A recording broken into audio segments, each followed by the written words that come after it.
Good morning, all. My name is Helena. This is your Shiny Shove. The Shiny Shove is a push, a prod, a nudge, a little.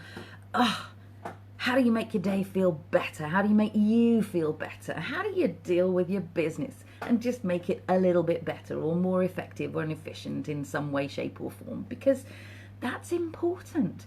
It just makes the experience of life that little bit better. So, with that ramble over and done with, today is all about distractions. Good morning, whoever you are. So today is all about distractions. Hello, hello. Nice to see you, Andrea. So this morning is all around how do you know if you're distracted? I usually know if I'm distracted because somewhere on my to-do list, my scribbled hastily to-do list, I can take stock and I can go, wow, I seem to have actually added 4 for every one that was up at the top. So I always have a line under the tasks for today, you know, the 3 or 4 things that must absolutely get done, and then I use it as a scribble pad for the thoughts that are actually happening. So knowing that you're distracted is one of the ways in which you can know that, is that that's what's happening. Hello, all of you who are watching, how exciting. The second piece is actually, I just caught myself because various things are happening. I'm off to celebrate Kelly's birthday. There's an email that needs to go out. There's a thing that needs to happen and everything else. And, you know, that reactionary stuff that happens to you can get in the way. And one of the other ways to know that you are distracted is when you look at how many tabs you've got open, you know what I'm talking about. When you look at how many tabs you've got open and you actively take a moment to stop and go, morning, darling. Are you still in South Africa?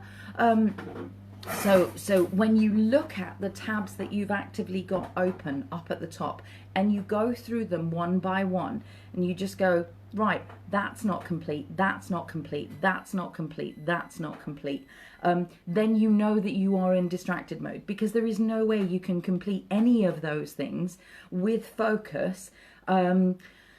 And that's called distraction, right? So distraction is either something that is actively the thing that takes our focus away from the thing that we were doing. So the beeping that you just heard, that is my coffee warming up. And yeah, I'm slightly distracted by that because I want my coffee, right? But that's a tiny distraction.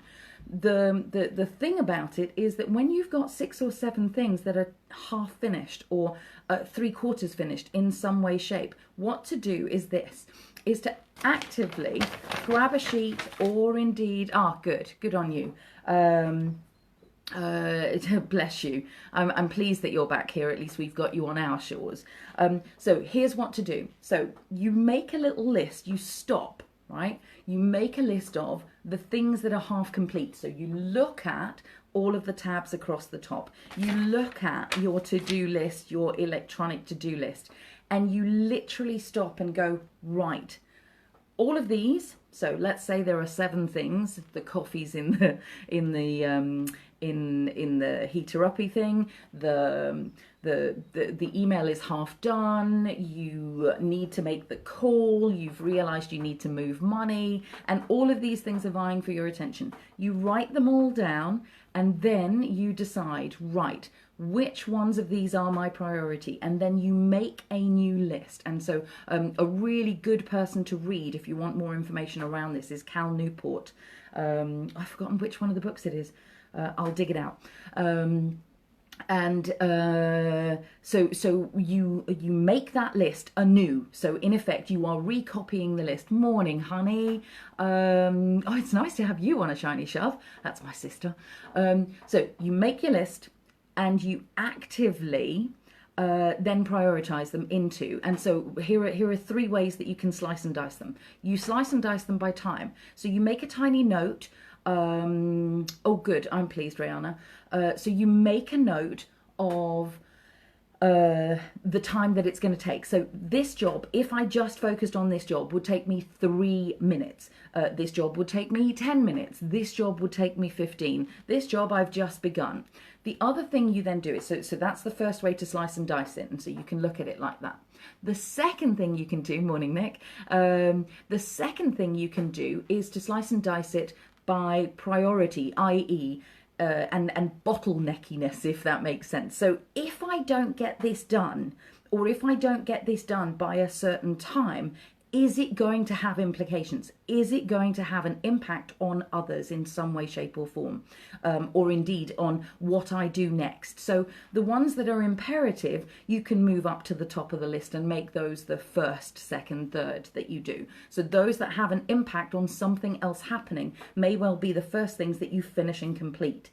The third thing that you can slice and dice it by is satisfaction factor. So sometimes, and this is married with time sometimes, so sometimes actually if you're in overwhelm, doing something that either feels really, really good or can get done quickly, so both of those are the kind of, so the first one and this one is the how much will I enjoy getting this done, you can then on the back of right, Andrea, so this is the way to do it, right? So you then look at which ones of these are going to be the most enjoyable for me to do and or complete. And then you need to understand a little bit about you. So some of you are reward people and you are like, hell's bells, I'm going to do this one a little bit later because it's not vital that I get it done. It's sort of sitting in the list they all need doing, but it's not got, it's like, life will be a disaster if I don't do it. So what you do with that is you hold it back as the little reward task that you actively do, and you get those frogs done, you know, the ones that you don't want to do, done beforehand. So some of you are going to be motivated by that, but the other half of you, or however much percentage, I think it's about 40% of you, will actually be much more excited about doing it the get that frog done kind of thing. So actually this is the task on the list that this is the task on the list that is the linchpin task that is making all the distraction happen and making me do all of these other things to bittiness in some way. So it might actually be that you just bite the bullet and you identify that one and you go, this one, I'm going to just go and set my forest timer, my Pomodoro timer, whatever apps you've got available, and you literally get that thing done. So 3 ways. 1, notice all of the time. 2, notice your enjoyment levels. And 3, notice that kind of bottleneckiness of it. Scribble all of them down, note those 3 things, and then go number 1, number 2, number 3, number 4. And if you can, then reach out to someone. You're probably in some kind of Facebook community because you're watching on here anyway that has some accountability to it. So I run 3 groups that actively have something like that. So if you're an ideas into action person, pop it in there. If you're a connection, if you're a change maker, pop it in the change maker group. And if you're a shine and rise person, then you pop it in shine and rise and you go, this is what I'm working on. I'll let you know when I'm done. Because that external piece where you actually say, this is what I'm working on and I'm going to tell you when it's done, makes you do it too. So don't be distracted, like, you know, sort of, and it is so easy right now to just pop into the news or to listen to a little thing that goes on like this. But this is a time for you to be ultra productive because it is going to make your immune system feel amazing for you to tick things off your list. And we are all pretty much in some kind of enforced or self-enforced hanging backness that allows you to clear those thousands of emails. Maybe that's the task that you've set for yourself, or do all of those little things that need to be done that move your business and or life forward. So how much time will it take? Is it creating a bottleneck? Am I enjoying it? And if I'm, you know, and can I use that as a reward or a carrot or a stick in effect? So do let me know what you're doing. I love that all of you joined me this morning. I think there is something to be said for people actually being at home and watching.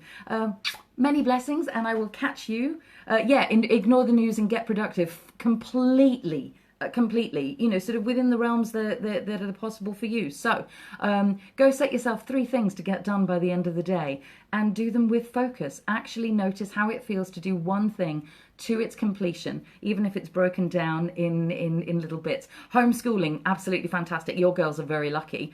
They might not think so because you are a teacher, but sharing all the goodness and the worksheets that you've got is probably a really good thing. Andrea, have a fab day too. Now, all of you, stop distracting with this Facebook Live and get on with stuff.